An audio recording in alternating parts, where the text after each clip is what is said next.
Hello दोस्तों, स्वागत है आप सभी का हमारे यूट्यूब चैनल विधिकारी में। दोस्तों, इस वीडियो में हम सीआरपीसी की सीरीज को आगे बढ़ाते हुए हम आगे के प्रश्नों को सॉल्व करेंगे और यह इस सीरीज का 5वां वीडियो होगा और इसमें हम 50 प्रश्नों को हल करेंगे। और इस प्रकार से हम जो है लगभग 300-350 इतने प्रश्नों को हम आपको देंगे, जो कि किसी भी राज्य की जो परीक्षा है उसके लिहाज से बेहद महत्वपूर्ण होगा। और आप अगर हमारे वीडियो को कई बार देख लेंगे, सारे कॉन्सेप्ट क्लियर हो जाएंगे। कोशिश हमने यही किया है कि सभी सेक्शन को उनकी व्याख्या के साथ और जो भी संबंधित प्रोविज़न है उनसे कोरिलेट करते हुए पूरी प्रॉपर तैयारी हम आपको करवा दें। और आप हमारे वीडियो को देखने के बाद आपको सीआरपीसी के अंतर्गत एक कॉन्फिडेंस आ जाना चाहिए कि हम बेहतर जो है एग्ज़ाम में बेहतर क्वेश्चन को सॉल्व कर पाएंगे। तो इसी उद्देश्य से, इसी बात को ध्यान में रखते हुए हम इन वीडियो को तैयार कर रहे हैं और यह 5वां वीडियो होगा। और अगर आपने इसके पहले वाले वीडियो को नहीं देखा है तो आप उसको ज़रूर देखिएगा। और आप हमारे चैनल सबको जो है सब्सक्राइब ज़रूर कीजिएगा, क्योंकि हमारे चैनल के माध्यम से आपको बेहतर से बेहतर कंटेंट जो है मुहैया कराने का प्रयास किया जाएगा। और यही हमारे चैनल को सब्सक्राइब कीजिए और अपने दोस्तों को भी इसके बारे में बताइए, ताकि और भी लोगों को इसका अधिक से अधिक फ़ायदा मिल सके। तो आइए हम देखते हैं दंड प्रक्रिया संहिता और इसके प्रश्नों को सॉल्व करते हैं, जो कि आने वाले एग्ज़ाम के लिए बेहद महत्वपूर्ण है। तो पहला है, दंड प्रक्रिया संहिता के किस उपबंध के अधीन एक न्यायालय समन मामले को वारंट मामले में परिवर्तित कर सकता है। तो समन मामले को वारंट मामले में परिवर्तन करने के संबंध में जो प्रावधान है वह धारा 259 के अंतर्गत दिया गया है। और इसमें यह बताया गया है कि जब किसी ऐसे अपराध के मामले में जो कि समन मामला है और उसमें 6 महीने से अधिक के कारावास का दंड का प्रावधान है, तो ऐसी स्थिति में जब मजिस्ट्रेट न्याय हित में आवश्यक समझता है तो वहाँ पर वह उस समन मामले के विचारण की जो प्रक्रिया है उसमें वारंट मामले की विचारण की प्रक्रिया को अपना सकता है। तो इस प्रकार से यह जो प्रावधान है यह धारा 259 के अंतर्गत दिया गया है। और 260 को अगर देखेंगे तो ये इसमें संक्षिप्त विचारण के बारे में प्रावधान किया गया है कि संक्षिप्त विचारण की जो प्रक्रिया होगी वह क्या होगी। तो यह धारा 260 से लेके 265 तक में बताई गई है। इसके अलावा धारा 258 को देखेंगे तो इसमें है कि कुछ मामलों में कार्यवाही को रोक देने की शक्ति है। नेक्स्ट है कथन ए, पत्नी शब्द के अंतर्गत तलाकशुदा पत्नी भी आती है। तो यह कथन सही है। कारण घरेलू संबंध का तात्पर्य वैवाहिक प्रकृति से है। तो कारण गलत है, क्योंकि कारण जो ये बताया गया है कि घरेलू संबंध का तात्पर्य वैवाहिक प्रकृति से है, तो यह गलत इसलिए है क्योंकि घरेलू संबंध के अंतर्गत केवल वैवाहिक प्रकृति जो है संबंध नहीं आते हैं, बल्कि इसमें रक्त संबंध भी आते हैं। तो इस प्रकार से ए सही है परंतु आर गलत है। नेक्स्ट है, निम्न में से कौन सा कथन समन मामलों के विचारण में सही है। तो समन मामलों के विचारण में जो है आरोप विरचित करना आवश्यक है। तो यह कथन गलत है, क्योंकि समन मामले में आरोप विरचित करना आवश्यक नहीं होता है, उसमें केवल जो है आरोप का सारांश बताया जाता है। तो यह जो कथन इस प्रकार से गलत है। दूसरा है कि छोटे मामलों में न्यायालय अभियुक्त को उसकी अनुपस्थिति में ही दोष सिद्ध कर सकता है। तो यह कथन सही है। इसके संदर्भ में जो प्रावधान है धारा 253 के अंतर्गत दिया गया है। और तीसरा है, परिवाद वापस लेने पर न्यायालय अभियुक्त को छोड़ देगा। तो यह जो कथन है यह सही नहीं है, क्योंकि धारा 257 के अनुसार जबकि परिवाद वापस लिया जाता है तो वहाँ पर न्यायालय अभियुक्त को जो है दोषमुक्त कर देता है। तो इस प्रकार से तीसरा जो कथन है यह भी सही नहीं है। चौथा है कि न्यायालय समन मामले को वारंट मामले में बदल सकता है। तो यह कथन सही है और इसके बारे में प्रावधान धारा 259 के अंतर्गत दिया गया है। तो इस प्रकार से यहाँ पर 2 और 4 अर्थात इसमें जो दूसरा विकल्प है यही सही है, दूसरा और चौथा। नेक्स्ट है, निम्न में से दंड प्रक्रिया संहिता की कौन सी धारा के द्वारा अभियुक्त को विधिक सहायता प्रदान की जाती है। तो अभियुक्त व्यक्ति को विधिक सहायता जो है प्रदान की जाती है धारा 304 के तहत। अब 304 को देखेंगे तो इसमें यह प्रावधान है कि जब सेशन कोर्ट के समक्ष किसी विचारण में अभियुक्त का प्रतिनिधित्व किसी अधिवक्ता या प्लीडर के द्वारा नहीं किया जाता है और न्यायालय को यह ऐसा प्रतीत होता है कि अभियुक्त के पास प्लीडर नियुक्त करने के लिए पर्याप्त साधन नहीं है, तो ऐसी स्थिति में वह राज्य के व्यय पर अभियुक्त को विधिक सहायता प्रदान करता है। तो यह जो प्रावधान है धारा 304 के अंतर्गत किया गया है। और इसके अलावा अगर देखेंगे तो धारा 306 के अंतर्गत 306 में जो है जो प्रावधान किया गया है तो वह है सह अपराधी को क्षमादान के बारे में प्रावधान किया गया है। और धारा 308 को देखेंगे तो इसमें जो है वही प्रावधान है कि जबकि 306 के तहत क्षमादान किया जाता है और जो अभियुक्त व्यक्ति है वह क्षमादान जो है कुछ बातों को छिपा करके प्राप्त करता है या जिस शर्त पर क्षमादान दिया जाता है उस शर्त का पालन नहीं करता है वह अभियुक्त, तो ऐसी स्थिति में क्या होगा कि उस व्यक्ति को पुनः गिरफ्तार कर लिया जाएगा और उसका जो है उसी अपराध के लिए फिर से विचारण किया जाएगा। तो यह प्रावधान जो है धारा 308 के अंतर्गत है। और धारा 302 को देखेंगे तो इसमें है कि अभियोजन का संचालन करने की अनुज्ञा, तो अनुज्ञा किसको दी जाएगी, तो उसमें जो है किसी पुलिस अधिकारी को भी ऐसी अनुज्ञा दी जा सकती है, लेकिन उसमें शर्त यह है कि वह निरीक्षक की पंक्ति से नीचे का नहीं होना चाहिए। दूसरी बात कि उसने जो है उसके इन्वेस्टिगेशन में उसने भाग न लिया हो। तो यही जो है धारा 302 के अंतर्गत बताया गया है। नेक्स्ट है, एक न्यायिक मजिस्ट्रेट अभियुक्त को पुलिस अभिरक्षा में निरोध प्राधिकृत कर सकता है। तो अधिकतम कितने दिनों के लिए जो है उसे निरोध प्राधिकृत कर सकता है। तो एक बार में अगर ये प्रश्न है तो इसमें एक बार में 15 दिन के लिए अधिकतम उसे प्राधिकृत कर सकता है। लेकिन अगर दूसरा उत्तर इसका ये भी हो सकता है कि अधिकतम उसे 90 दिन के लिए भी उसे प्राधिकृत कर सकता है। लेकिन अगर एक बार में अगर पूछा जाता है तो अधिकतम 15 दिन के लिए, और यह 15 दिन कर करके यह से अधिकतम 90 दिनों के लिए, जबकि वो जो अपराध है वह मृत्युदंड आजीवन कारावास से दंडनीय हो। नेक्स्ट है, एक संक्षिप्त विचारण में कौन सा दंड दिया जा सकता है। तो संक्षिप्त विचारण के बारे में जो प्रावधान है वह सीआरपीसी की धारा 260 से लेके 265 तक में दिया गया है। और संक्षिप्त विचारण जब होता है तो उसके वहाँ पे धारा 262 के अंतर्गत यह बताया गया है कि किसी संक्षिप्त विचारण में अधिकतम 3 माह तक के कारावास का दंड दिया जा सकता है। और यह इसी में यह भी बताया गया है 362 के अंतर्गत ही कि जो संक्षिप्त विचारण की प्रक्रिया होगी वह वही प्रक्रिया होगी जो कि समन मामले में अपनाई जाती है। नेक्स्ट, दंड प्रक्रिया संहिता की धारा 438 के अधीन अग्रिम जमानत मंजूर करने की शक्ति किसके पास होती है। तो अग्रिम जमानत की शक्ति जो है वह सेशन कोर्ट अर्थात सत्र न्यायालय को और उच्च न्यायालय को, इन दोनों ही न्यायालयों को अग्रिम जमानत की शक्ति प्राप्त होती है। नेक्स्ट है, दंड प्रक्रिया संहिता की धारा 95 के अधीन समापहरण की घोषणा निम्न में से किसके द्वारा अपास्त की जा सकती है। तो समापहरण की घोषणा को अगर देखेंगे तो धारा 95 के अंतर्गत यह प्रावधान किया गया है कि कुछ प्रकाशनों के समापहरित होने की घोषणा करने और उनकी तलाशी वारंट जारी करने की शक्ति, तो यह जो शक्ति होती है वो होती है राज्य सरकार के पास। अब जब ऐसी जो चीज़ें जब्त कर ली जाती हैं या उसे समापहरित कर लिया जाता है तो ऐसी स्थिति में धारा 96 के तहत उसकी घोषणा को अपास्त करने के लिए हाई कोर्ट में आवेदन किया जाता है। और ऐसी जो घोषणा है धारा 95 के अधीन जो कि राज्य सरकार के द्वारा समापहरण किया गया है, तो उस घोषणा को अपास्त करने की शक्ति जो है वो होती है हाई कोर्ट के पास। और इसके बारे में प्रावधान जो है धारा 96 के अंतर्गत दिया गया है। और इसमें भी यह बताया गया है कि हाई कोर्ट के ऐसी जो घोषणा को अपास्त करने का जो आवेदन होगा तो उस आवेदन की सुनवाई हाई कोर्ट के 3 जजों से बनी पीठ के द्वारा सुना जाएगा और उस पर निर्णय लिया जाएगा। तो यहाँ पर इस प्रश्न का उत्तर होगा हाई कोर्ट। नेक्स्ट है, निम्न में से कौन सा प्रथम सूचना रिपोर्ट का आवश्यक तत्व नहीं है। तो एफआईआर या प्रथम सूचना रिपोर्ट के बारे में जो प्रावधान है वह धारा 154 सीआरपीसी में दिया गया है। तो इसके जो कुछ आवश्यक तत्व ये हैं कि यह पुलिस अफसर को दी जाने वाली सूचना है, यह सही है। दूसरा है कि यह सूचना जो है संज्ञेय अपराध से संबंधित होनी चाहिए, ये भी सही है। तीसरा है कि यह सूचना घटना के बाद दी जाने वाली सबसे पहली सूचना होती है, तो यह भी सही है।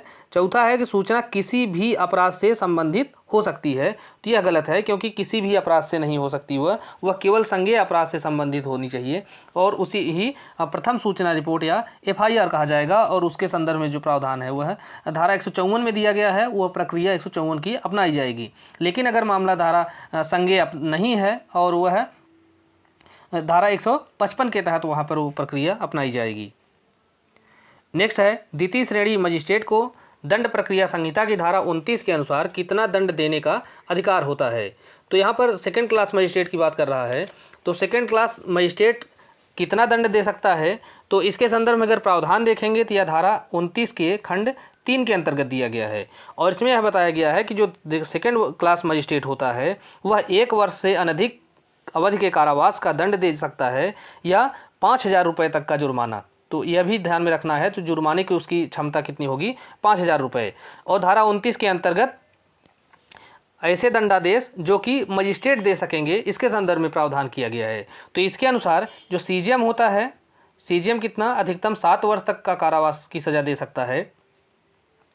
प्रथम वर्ग न्यायिक मजिस्ट्रेट जो है वह 3 वर्ष तक का कारावास प्लस 10,000 रुपये तक का जुर्माना। और जो सेकेंड क्लास मजिस्ट्रेट होता है वह 1 वर्ष तक का कारावास प्लस 5,000 रुपये तक का जुर्माना। और इसी में खंड 4 के अंतर्गत बताया गया है कि जो मुख्य महानगर मजिस्ट्रेट होता है उसकी जो शक्तियां होंगी वह मुख्य न्यायिक मजिस्ट्रेट की शक्तियों के बराबर होंगी, और महानगर मजिस्ट्रेट की जो शक्तियां होंगी वह फर्स्ट क्लास मजिस्ट्रेट की शक्ति के बराबर होगी। तो यह जो है बात जानना बहुत जरूरी है। इसके संदर्भ में प्रावधान धारा 29 के अंतर्गत दिया गया है। नेक्स्ट है, उच्चतम न्यायालय ने किस निर्णय में अधीनस्थ न्यायिक अधिकारियों की गिरफ्तारी के संबंध में दिशा निर्देश जारी किए हैं। तो यह एक केस है, यह बहुत महत्वपूर्ण है, बार बार यह पूछा भी जाता है, संविधान वाले सेक्शन में भी इसे कई बार पूछ लिया जाता है। तो यह इस केस का नाम है दिल्ली जुडिशियल सर्विस एसोसिएशन बनाम गुजरात राज्य का केस। तो इसी केस में जो जूनियर जो जुडिशियल ऑफिसर होते हैं उनकी गिरफ्तारी किस प्रकार से की जाएगी, तो उसके लिए कुछ गाइडलाइन जारी की गई थी इस केस में। नेक्स्ट है, सुमेलित करने के लिए तो संज्ञेय मामलों में इत्तिला, जिसे एफआईआर कहा जाता है, तो इसके संदर्भ में प्रावधान 154 के अंतर्गत दिया गया है। मजिस्ट्रेट द्वारा गिरफ्तारी के संदर्भ में जो प्रक्रिया बताई गई है वह धारा 44 में बताई गई है। आरोप की अंतर्वस्तु, तो इसके संदर्भ में प्रावधान जो है धारा 211 के अंतर्गत दिया गया है। और सुभिन्न अपराधों के लिए पृथक आरोप होगा, तो इसके लिए जो प्रावधान है वह धारा 218 के अंतर्गत बताया गया है, न कि धारा 220 के अंतर्गत। धारा 218 में यह बताया गया है कि प्रत्येक सुभिन्न अपराध के लिए जो है पृथक आरोप लगाया जाएगा और उसका पृथक विचारण किया जाएगा। जबकि धारा 220 को देखेंगे तो इसमें यह बताया गया है कि जब एक ही समव्यवहार के अंतर्गत कई कार्य किए जाते हैं, अर्थात कई कार्यों से मिलकर के कोई अपराध बनता है, तब उन सारे कार्यों को जो है एक ही मामले में आरोप लगाया जा सकेगा और उनका एक साथ विचारण किया जा सकेगा। तो इस प्रकार से यहाँ पर सुमेलित जो है चौथा नहीं है, बाकी सभी सुमेलित हैं। नेक्स्ट है, दंड प्रक्रिया संहिता में समनीय और असमनीय अपराधों का वर्गीकरण किस धारा के अंतर्गत या कहाँ पर प्रावधानित है। तो समनीय और असमनीय अपराधों का जो वर्गीकरण है वह धारा 320 के अंतर्गत दिया गया है। और प्रथम अनुसूची को देखेंगे तो इसमें जमानती और अजमानती के बारे में बताया गया है। और द्वितीय अनुसूची में अगर देखेंगे तो इसमें प्रारूप को बताया गया है। तो प्रारूप से तात्पर्य समन का प्रारूप कैसा होगा, वारंट का प्रारूप, तो इन सारे प्रारूपों को इसमें बताया गया है धारा दूसरी अनुसूची के अंतर्गत। इसी प्रकार से अगर हम आगे देखते हैं धारा 321 को, तो 321 के अंतर्गत जो है यह अभियोजन वापस लिए जाने के बारे में प्रावधान किया गया है। तो अभियोजन वापस लिए जाने के संबंध में जो प्रावधान है कि किसी मामले का जो भार साधक लोक अभियोजक है या सहायक लोक अभियोजक है, तो वह निर्णय सुनाए जाने से पहले किसी समय वह जो है न्यायालय की सहमति से अभियोजन को वापस ले सकता है। तो यह प्रावधान धारा 321 के अंतर्गत दिया गया है। नेक्स्ट है, जमानती अपराध से तात्पर्य ऐसे अपराध से है जो जमानती के रूप में दिखाया गया है। तो कहाँ दिखाया गया है, तो वह प्रथम अनुसूची में। तो जैसा अभी हमने देखा है कि प्रथम अनुसूची के अंतर्गत जमानती और अजमानती कौन से मामले होंगे, इसके संदर्भ में प्रावधान किया गया है। दूसरी अनुसूची के अंतर्गत जो है वह बताया गया है कि किसी मामले में जो प्रारूप होगा वह किस प्रकार का होगा। और आगे देखते हैं धारा 425। तो 425 के अंतर्गत यह दिया गया है कि किसी दंडादेश का निष्पादन है तो निष्पादन के लिए जो वारंट है वह कौन जारी कर सकता है। तो इसमें यह बताया गया है कि उसी न्यायाधीश के द्वारा या मजिस्ट्रेट के द्वारा जिसने वह दंड पारित किया है, या उसके पद उत्तरवर्ती अर्थात उसके ट्रांसफ़र हो जाने के बाद उस पद पर जो कोई अन्य न्यायाधीश आता है या मजिस्ट्रेट आता है, तो वह जो है उस वारंट को जारी कर सकता है। तो और धारा 426 के अंतर्गत यह बताया गया है कि निकल भागे सिद्ध दोष पर जो है दंडादेश कब प्रभावी होगा। तो यह कब प्रभावी होता है, तो वह तुरंत प्रभावी हो जाता है। नेक्स्ट है, सीआरपीसी की किस धारा में अपराध शब्द को परिभाषित किया गया है। तो अपराध शब्द की जो परिभाषा है वह जो है सीआरपीसी की धारा 2 अर्थात 2N के अंतर्गत दी गई है। और इसके अनुसार कि अपराध से कोई ऐसा कार्य या लोप जो है अभिप्रेत है जो कि तत्समय प्रवृत्त किसी विधि के द्वारा दंडनीय बना दिया गया है, और इसके अंतर्गत कोई ऐसा कार्य भी आता है जिसके बारे में पशु अतिचार अधिनियम की धारा 20 के तहत परिवाद किया जा सकता है। और धारा 2B के अंतर्गत जो है इसमें समन मामला 2B या 2W इसमें जो है समन मामले को परिभाषित किया गया है।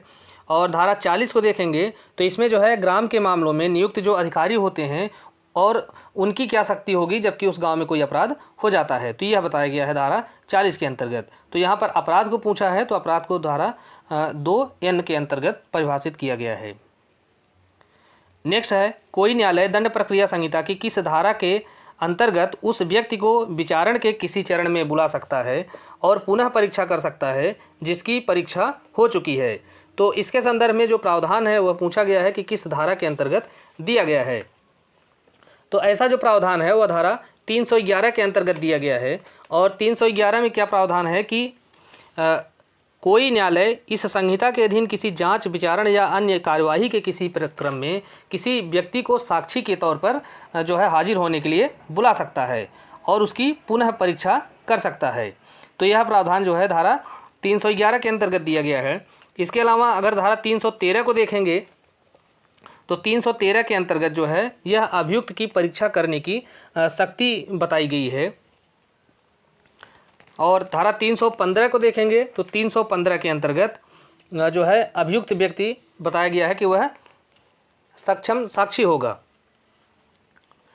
अपनी प्रतिरक्षा के लिए सक्षम साक्षी होगा, लेकिन उसे साक्ष्य देने के लिए जो है तभी बुलाया जाएगा जबकि वह स्वयं जो है लिखित प्रार्थना देता है, तभी उसे साक्षी के रूप में बुलाया जाएगा।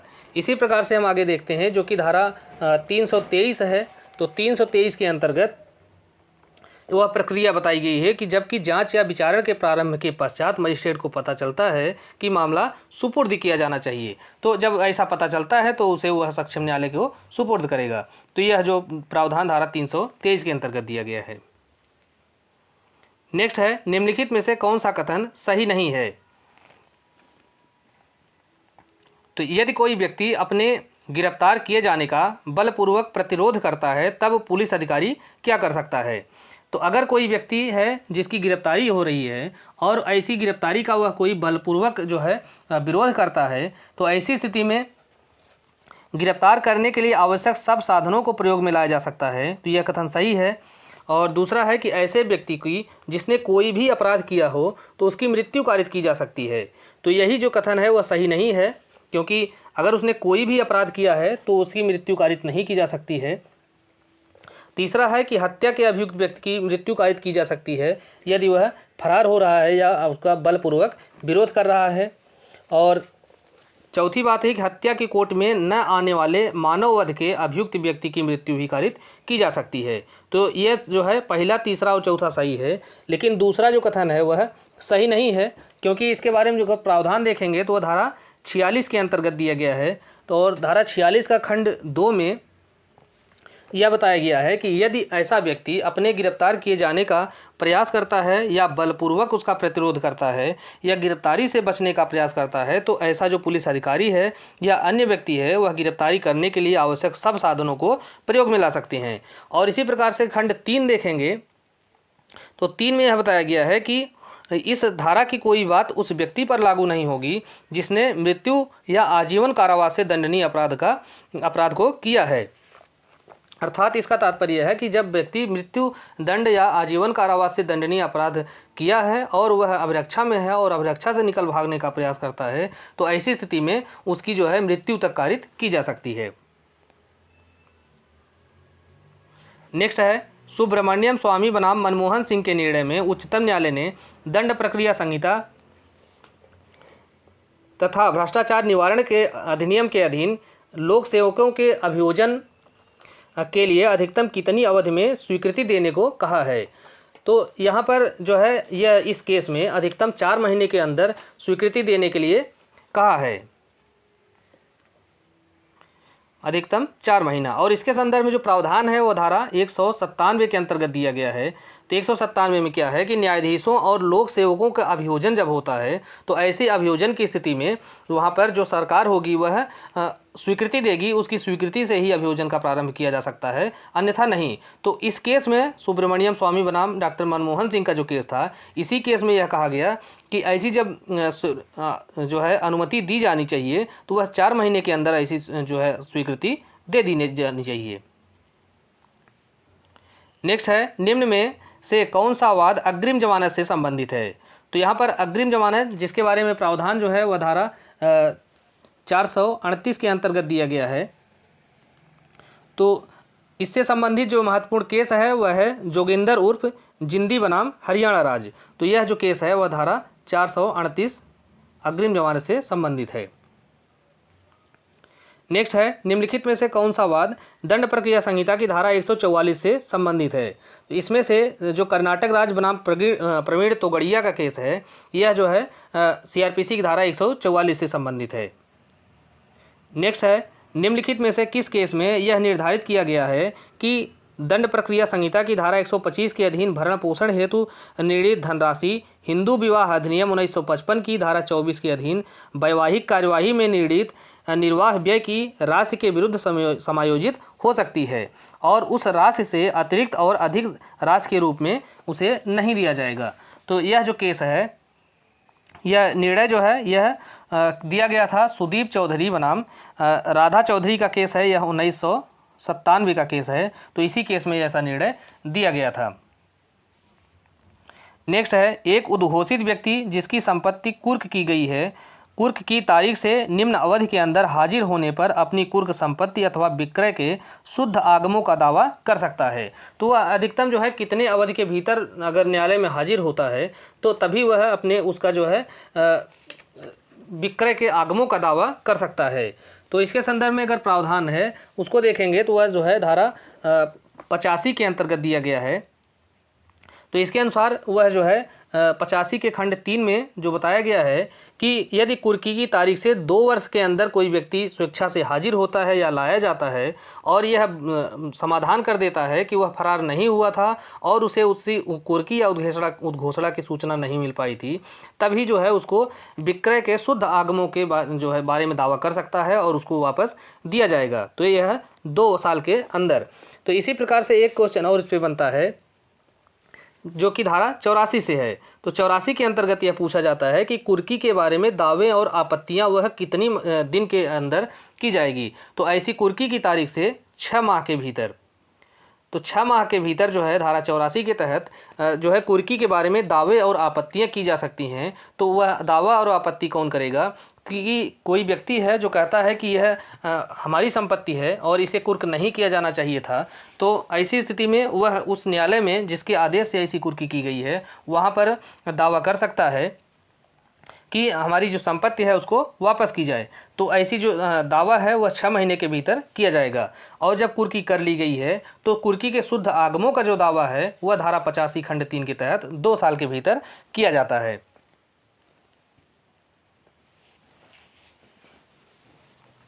नेक्स्ट, निम्न में से किस वाद में उच्चतम न्यायालय ने अवधारित किया है कि जहां यह विश्वास करने के लिए युक्त कारण है कि मृत्युदंड या आजीवन कारावास से दंडनीय किसी अपराध का अभियुक्त व्यक्ति दोषी है और गैर जमानती अपराधों के अन्य सभी मामलों में न्यायिक विवेक का प्रयोग न्यायालय के द्वारा जमानत मंजूर करने के पक्ष में किया जाएगा। तो यह जो एक तरह से गाइडलाइन है, यह गाइडलाइन या यह जो निर्देश है वह सर्वोच्च न्यायालय के द्वारा जो है यह गुरचरण सिंह बनाम दिल्ली प्रशासन के केस में 1978 में दिया गया था। नेक्स्ट है, दंड प्रक्रिया संहिता की किस धारा के अधीन गिरफ्तार व्यक्ति की गिरफ्तारी के तुरंत बाद सरकारी स्वास्थ्य अधिकारी द्वारा परीक्षण किया जाता है? तो सरकारी स्वास्थ्य अधिकारी के द्वारा परीक्षण के संदर्भ में जो प्रावधान है वह धारा 54 के अंतर्गत दिया गया है। तो इसी प्रकार से एक जो पंजीकृत चिकित्सा व्यवसायी है उसके द्वारा जो है मेडिकल परीक्षण के बारे में जो प्रावधान है वो धारा 53 और 53A के अंतर्गत दिया गया है। लेकिन दूसरा प्रश्न पूछा जाता है कि सरकारी स्वास्थ्य अधिकारी, जिसे मेडिकल ऑफिसर कहा जाता है, तो इसके द्वारा अगर जो है मेडिकल एग्जामिनेशन किया जाता है तो वह धारा 54 के तहत किया जाता है। इसके अलावा हम देखते हैं धारा 55A के अंतर्गत क्या दिया गया है कि गिरफ्तार व्यक्ति की स्वास्थ्य और सुरक्षा के संदर्भ में प्रावधान दिया गया है। धारा 60A के अंतर्गत यह बताया गया है कि गिरफ्तारी जो है वह कठोरतापूर्वक और संहिता के जो प्रावधान है उसके अनुसार की जाएगी। और धारा 55 के अंतर्गत यह बताया गया है कि जब पुलिस अधिकारी के द्वारा वारंट के बिना गिरफ्तार करने के लिए अपने अधीनस्थ को जो है नियुक्त किया जाता है तो वहाँ पर कौन सी वह प्रक्रिया अपनाई जाएगी। नेक्स्ट है दंड प्रक्रिया संहिता की किस धारा के अनुसार यथासंभव भारतीय दंड संहिता की धारा 376 और 376A से लेकर 376 घ तक के अपराधों का विचारण महिला पीठासीन न्यायाधीश के द्वारा किया जाएगा। तो ऐसा जो प्रावधान है वह CRPC की धारा 26A के परंतु के अंतर्गत दिया गया है। और इसमें यह बताया गया है कि जबकि IPC की धारा 376 और 376A से लेकर 376D तक के अंतर्गत कोई अपराध किया जाता है तो वहाँ पर जो अपराध का विचारण होगा वह महिला पीठासीन अधिकारी के द्वारा किया जाएगा। नेक्स्ट है दंड प्रक्रिया संहिता की किस धारा के अधीन न्यायालय को किसी भी व्यक्ति को साक्षी के रूप में समन करने का विवेकाधिकार प्राप्त है। तो ऐसा जो प्रावधान है वह धारा 311 के अंतर्गत दिया गया है। और इसमें यह बताया गया है कि न्यायालय है वह आवश्यक अगर समझता है तो किसी आवश्यक साक्षी को समन करने या जो है किसी चीज़ को वहाँ पर पेश करने के लिए या उसकी परीक्षा करने के लिए आदेश दे सकता है। इसी प्रकार से धारा 311 को देखेंगे ए को, धारा 311A, तो इसमें यह प्रावधान है कि जो है मजिस्ट्रेट नमूना हस्ताक्षर या हस्तलेख लेने के लिए किसी व्यक्ति को आदेश दे सकता है। और धारा 313 के अंतर्गत अभियुक्त की परीक्षा करने की शक्ति के बारे में प्रावधान किया गया है। तो इसमें यह बताया गया है कि अभियुक्त जो है अपने विरुद्ध साक्ष्य में प्रकट होने वाली किन्हीं परिस्थितियों का स्वयं स्पष्टीकरण दे सके, तो इस प्रयोजन से जो है उसकी परीक्षा की जा सकती है।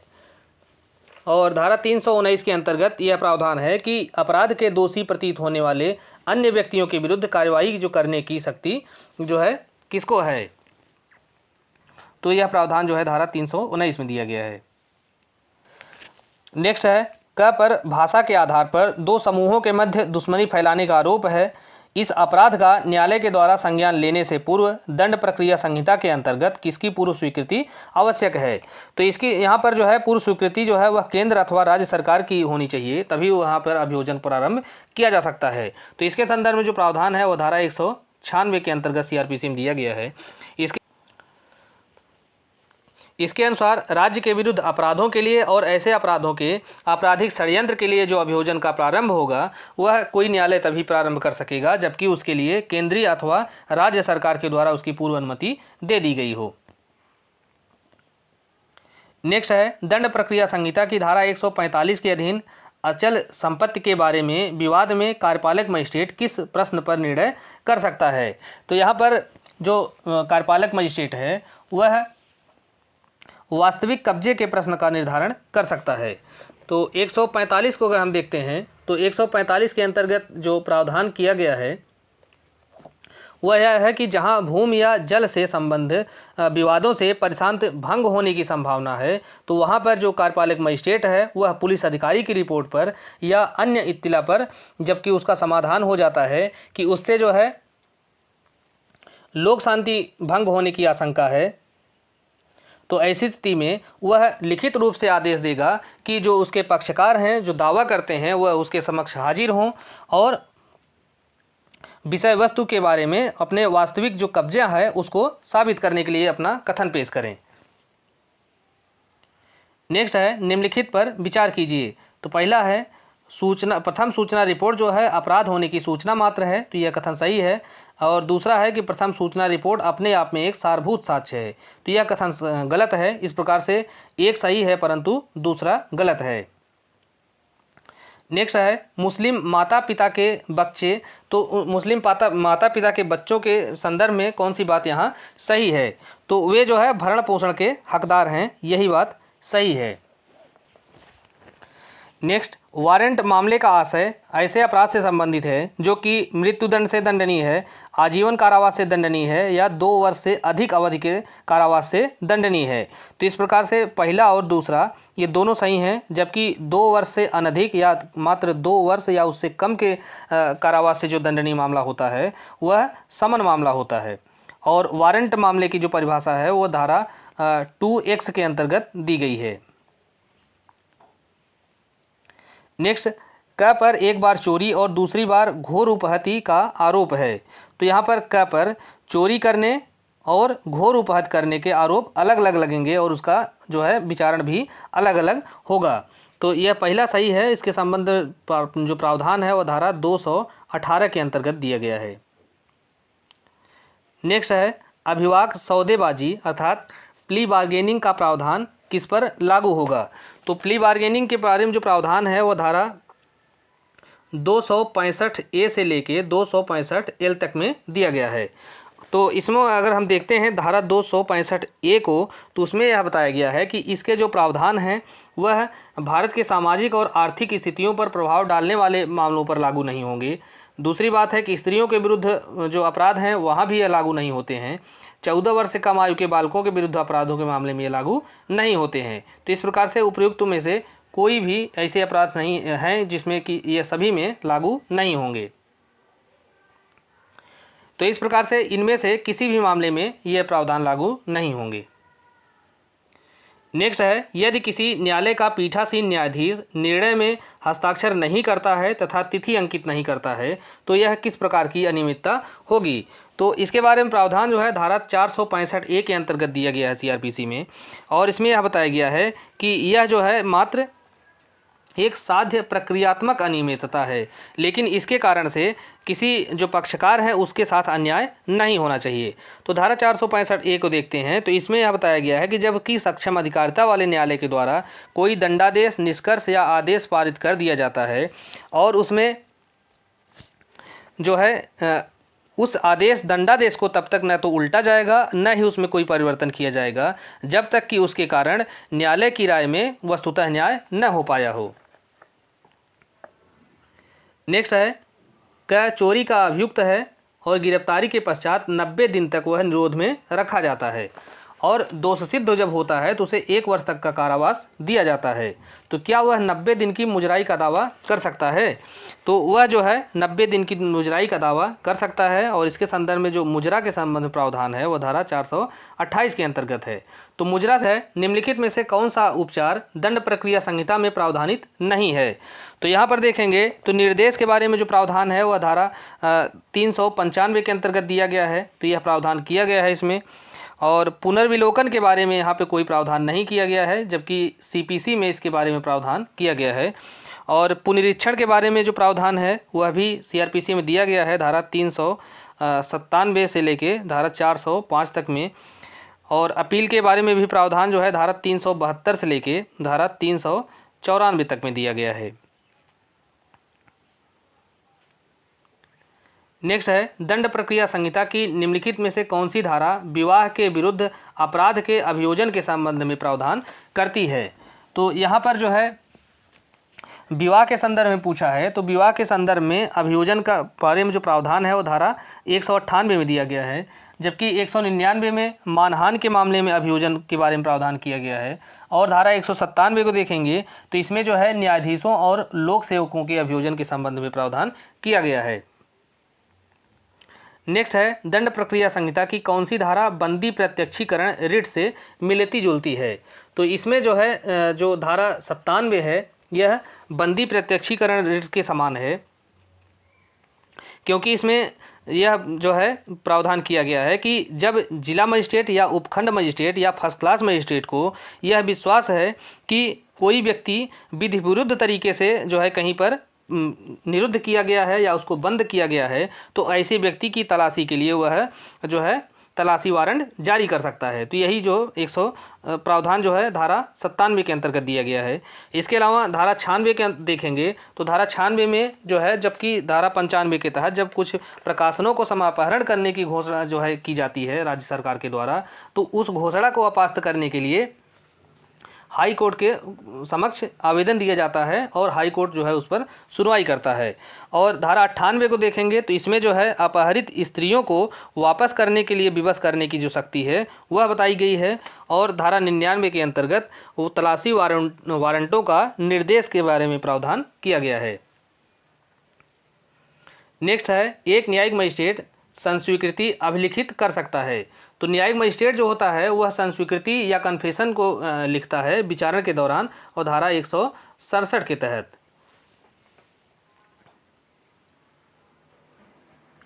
नेक्स्ट है, डाकघर की तलाशी का वारंट जारी कौन कर सकता है।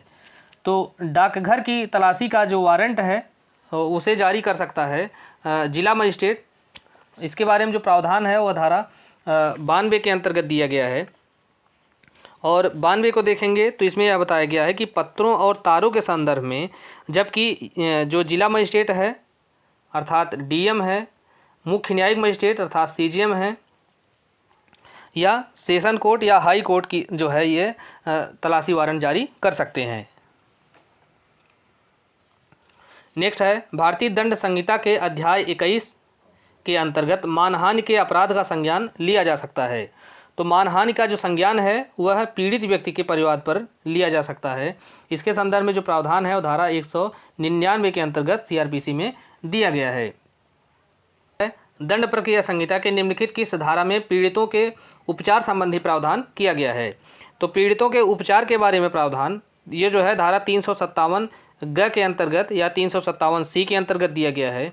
और इस धारा को जो है 2013 के जो दांडिक विधि संशोधन था उसके तहत इसको जोड़ा गया है। तो इसके तहत जो उपचार होगा वह किसका होगा, तो ऐसा व्यक्ति जिसके साथ लैंगिक अपराध किया गया है, अर्थात भारतीय दंड संहिता की धारा 376 या 376 ए से लेकर 376 ई तक जो रेप के मामले हैं उस तरह के कोई अपराध किए गए हैं, तो ऐसी स्थिति में जो उसका उपचार का जो दायित्व होगा, जो चिकित्सक होंगे, चाहे वो प्राइवेट अस्पताल हो या जो है सरकारी अस्पताल हो या केंद्रीय सरकार के द्वारा या राज्य सरकार के द्वारा कोई अस्पताल स्थापित की गई हो, तो वहाँ पर जो है उसका उपचार करने का कर्तव्य है। यदि वह ऐसे कर्तव्य का पालन नहीं करता है, अर्थात उस पीड़िता का उपचार नहीं करता है, तो वह आईपीसी की धारा 166 ए के तहत अपराध करता है और उसे उस अपराध के लिए 6 महीने से लेकर 2 वर्ष तक के कारावास से दंडित किया जा सकता है और जुर्माने से भी दंडित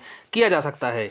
और इसके अलावा जो है अगर हम देखते हैं तो धारा 357 बी के अंतर्गत यह प्रावधान किया गया है कि जो प्रतिकर होगा वह आईपीसी की धारा 326 ए और 376 डी के अधीन जुर्माना जो लगाया जाएगा उसके अतिरिक्त होगा। इसके अलावा धारा 357 ए के अंतर्गत पीड़ित प्रतिकर योजना के बारे में प्रावधान किया गया है और धारा 357 में यह प्रतिकर देने का आदेश के बारे में प्रावधान किया गया है। नेक्स्ट है, दंड प्रक्रिया संहिता की धारा 24 के अंतर्गत लोक अभियोजक से अभिप्रेत है तथा उसमें शामिल है। तो जो धारा 24 के अंतर्गत लोक अभियोजक की जो परिभाषा दी गई है, तो इसके अनुसार लोक अभियोजक से तात्पर्य जो धारा 24 के अंतर्गत नियुक्त कोई व्यक्ति है और लोक अभियोजक के निर्देशों के अधीन कार्य करने वाला व्यक्ति भी इसमें आता है। तो इस प्रकार से ए और बी ये दोनों जो है लोक अभियोजक के अंतर्गत आते हैं। नेक्स्ट है, दंड प्रक्रिया संहिता की निम्नलिखित में से कौन सी धारा प्रतिकर भुगतान न्याय से संबंधित है। तो प्रतिकर भुगतान न्याय से संबंधित जो धारा है वो धारा 357 है, जैसा कि अभी हमने पहले भी देखा कि इसके अंतर्गत जो है प्रतिकर दिए जाने के संदर्भ में प्रावधान किया गया है। और इसके अलावा अगर हम देखते हैं तो धारा 355 के अंतर्गत ये महानगर मजिस्ट्रेट जो होते हैं, मेट्रोपॉलिटन मजिस्ट्रेट, तो इनके निर्णय के बारे में प्रावधान किया गया है। 356 के अंतर्गत पूर्वतन सिद्ध दोष अपराधी को अपने पते की सूचना देने के आदेश दिए जाते हैं इस धारा के तहत। और जो है धारा 359 के अंतर्गत अगर हम देखते हैं तो धारा 359 के अंतर्गत असंज्ञेय मामलों में खर्चा देने के आदेश दिया जाता है। नेक्स्ट, दंड प्रक्रिया संहिता के अंतर्गत विकृत चित्त अभियुक्तों को कुछ विधिक संरक्षण दिए गए हैं। तो यह प्रावधान कहाँ पाए जाते हैं सीआरपीसी में। तो यह जो प्रावधान है सीआरपीसी के अध्याय 25, चूँकि अध्याय भी ध्यान रखिएगा, आजकल अध्याय बहुत पूछा जा रहा है पीसीएस के या एपीओ के प्री एग्जाम में। तो अध्याय 25 में धारा 328 से लेके 39 तक में दिया गया है। तो इस प्रकार से 328, 331, 334 इन सभी धाराओं में जो है यह विकृत चित्त अभियुक्तों के बारे में प्रावधान किया गया है। नेक्स्ट है अग्रिम जमानत मंजूर करने का क्षेत्राधिकार किसमें निहित है। तो हमने पहले भी देख चुके हैं इसे कि यह जो है सत्र न्यायालय और उच्च न्यायालय इन दोनों में यह जो है निहित है और अग्रिम जमानत के बारे में प्रावधान धारा 438 के अंतर्गत दिया गया है। नेक्स्ट है दंडादेश जो मुख्य न्यायिक मजिस्ट्रेट दे सकेंगे। तो कौन से दंड हैं जिसे मुख्य न्यायिक मजिस्ट्रेट या सीजेएम जो है दे सकते हैं। तो इसके संदर्भ में प्रावधान जो है धारा 29 के अंतर्गत दिया गया है। तो मुख्य न्यायिक मजिस्ट्रेट जो है वह 7 वर्ष या उससे कम के कारावास का जो है दंड दे सकते हैं। नेक्स्ट है दंड प्रक्रिया संहिता के निम्नलिखित धाराओं में से किस धारा में साक्षी की भावभंगिमा के बारे में टिप्पणी अभिलिखित की जाती है। तो यह जो टिप्पणी है वह धारा 280 के तहत अभिलिखित की जाती है। नेक्स्ट है जब पुलिस थाने के भारसाधक अधिकारी को यह सूचना मिलती है कि किसी व्यक्ति ने आत्महत्या कर ली है तो वह तुरंत किसको रिपोर्ट करेगा। तो वह जो है धारा 174 के तहत निकटतम जो कार्यपालक मजिस्ट्रेट हैं उनको वह जो है उसकी इत्तिला देगा या उसकी रिपोर्ट करेगा। नेक्स्ट है दंड प्रक्रिया संहिता की धारा 154 के अधीन संज्ञेय अपराध की सूचना मिलने पर पुलिस अधिकारी एक प्रथम सूचना रिपोर्ट दर्ज करने हेतु बाध्य है। यह निम्नवाद में उच्चतम न्यायालय के द्वारा संप्रेषित किया गया या यह गाइडलाइन जारी की गई। तो यह बहुत महत्वपूर्ण केस है ललिता कुमारी बनाम उत्तर प्रदेश राज्य का केस। तो इसी केस में जो है यह निर्देश दिया गया था कि जबकि 154 के तहत संज्ञेय अपराध की सूचना मिलती है किसी पुलिस अधिकारी को तो वह जो है उस सूचना को लिखने के लिए बाध्य है। तो दोस्तों इस प्रकार से इस वीडियो को हमने कंप्लीट किया और इस प्रकार से यह हमने लगभग 250 प्रश्नों को सॉल्व कर लिए हैं और हम आगे के प्रश्नों को निरंतर सॉल्व करते रहेंगे। आप हमारे साथ बने रहने के लिए चैनल को सब्सक्राइब जरूर कीजिए। बाकी हम नेक्स्ट वीडियो में और भी बेहतर कंटेंट लाने की कोशिश करेंगे और अभी टीपीए है, सीपीसी है और जो भी बचे हुए हैं उनको जल्दी से हम उस पर मैक्सिमम वीडियो आपको प्रोवाइड कराएंगे ताकि परीक्षा से पहले आपको पूरा कंटेंट मिल जाए। तो मिलते हैं नेक्स्ट वीडियो में। धन्यवाद।